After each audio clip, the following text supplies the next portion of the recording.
السلام علیکم ورحمۃ اللہ وبرکاتہ۔ ہماری گفتگو چل رہی ہے سورہ الاعراف کی آیت نمبر 116 سے لے کر 122 تک، 116 سے 122 تک۔ اللہ تبارک و تعالی نے ارشاد فرمایا، اعوذ باللہ من الشیطان الرجیم، بسم اللہ الرحمن الرحیم۔ قال القوا، کہا تم ہی ڈالو۔ یہ فرمانا حضرت موسیٰ علیہ السلام کا اس لیے تھا کہ آپ ان کی کچھ پرواہ نہیں کرتے تھے اور اعتماد کامل رکھتے تھے کہ ان کے معجزے کے سامنے سحر ناکام و مغلوب ہوگا۔ کہا تم ہی ڈالو۔ فلما القوا، جب انہوں نے ڈالا اپنا سامان جس میں بڑے بڑے رسے اور شہتیر تھے، وہ اژدہے نظر آنے لگے اور میدان ان سے بھرا معلوم ہونے لگا۔ فلما القوا سحروا اعین الناس، جب انہوں نے ڈالا لوگوں کی آنکھوں پر جادو کر دیا، لوگوں کی آنکھوں پر جادو کر دیا۔ واسترہبوہم وجاؤوا بسحر عظیم، اور انہیں ڈرایا اور بڑا جادو لائے، ڈرایا اور بہت بڑا جادو کیا انہوں نے، بہت بڑا جادو لائے۔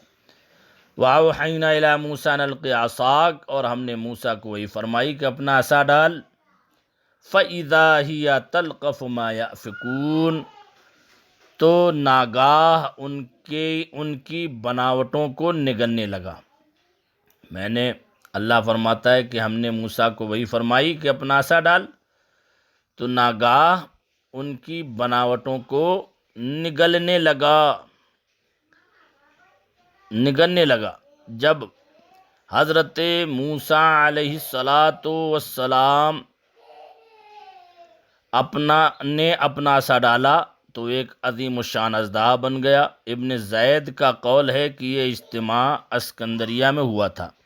حضرت موسیٰ علیہ السلام کے اژدہے کی دم سمندر کے پار پہنچ گئی تھی اور وہ جادوگروں کی سحر کاریوں کو ایک ایک کر کے نگل گیا، اور تمام رسے لٹھے جو انہوں نے جمع کیے تھے، جو 300 اونٹ کا بار تھے، سب کا خاتمہ کر دیا۔ جب حضرت موسیٰ علیہ السلام نے اس کو دست مبارک میں لیا تو پہلے کی طرح عصا ہو گیا اور اس کا حجم اور وزن اپنے حال پر رہا۔ یہ دیکھ کر جادوگروں نے پہچان لیا کہ عصائے موسیٰ سحر نہیں اور قدرت بشرا ایسا کرشمہ نہیں دکھا سکتی، ضرور یہ امر سماوی ہے۔ یہ بات سمجھ کر وہ آمنا برب العالمین کہتے ہوئے سجدے میں گر گئے، آمنا برب العالمین کہتے ہوئے سجدے میں گر گئے۔ فَوَقَعَ الْحَقُّ وَبَطَلَ مَا كَانُوا يَعْمَلُونَ، تو حق ثابت ہوا اور ان کا کام باطل ہوا۔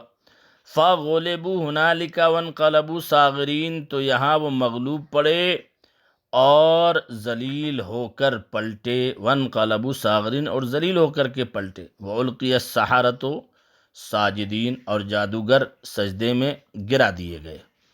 جادوگر جتنے تھے وہ سب سجدے میں گرا دیے گئے، یعنی یہ معجزہ دیکھ کر ان پر ایسا اثر ہوا کہ بے اختیار سجدے میں گر گئے۔ معلوم ہوتا تھا کسی نے پیشانیاں پکڑ کر زمین پر لگا دیں، کہ وہ سب کے سب سمجھ گئے کہ یہ جادو نہیں ہے بلکہ یہ واقعی اللہ کی طرف سے کوئی معجزہ ہے جو انہیں دیا گیا۔ وَأُلْقِيَ السَّحَرَةُ ساجدین، اور جادوگر سجدے میں گرا دیے گئے۔ قالوا آمنا برب العالمین، بولے ہم ایمان لائے جہان کے رب پر۔ سب جادوگر بولے ہم ایمان لائے جہان کے رب پر، رب موسیٰ و ہارون، جو رب ہے موسیٰ اور ہارون کا، ہم اس پر ایمان لے آئے۔ تو مفسرین کی گفتگو آپ نے سماعت کی۔ گزشتہ گفتگو میں جادوگروں نے ان سے پوچھا کہ آپ پہلے ڈالیں گے یا ہم پہلے ڈالیں، تو یہ چونکہ جادوگروں نے ادب کیا حضرت موسیٰ علیہ السلام کا، اور جب انہوں نے ادب کیا تو اللہ تعالیٰ نے اس ادب کا صلہ یہ عطا فرمایا کہ وہ سب کے سب حضرت موسیٰ علیہ السلام پر ایمان لائے، متبع ہو گئے موسیٰ علیہ السلام کے، اور اللہ رب العزت پر ایمان لے آئے۔ اللہ رب العزت پر یہ کہتے ہوئے ایمان لائے، آمنا برب العالمین رب موسیٰ و ہارون۔ ہم ایمان لائے جہان کے رب پر جو رب ہے موسیٰ اور ہارون کا۔ ان واقعات سے ہم اپنے ایمان کو مجلہ کریں، دعا کریں اللہ تعالی ہم سب کے ایمان کی حفاظت فرمائے۔ السلام علیکم ورحمۃ اللہ وبرکاتہ۔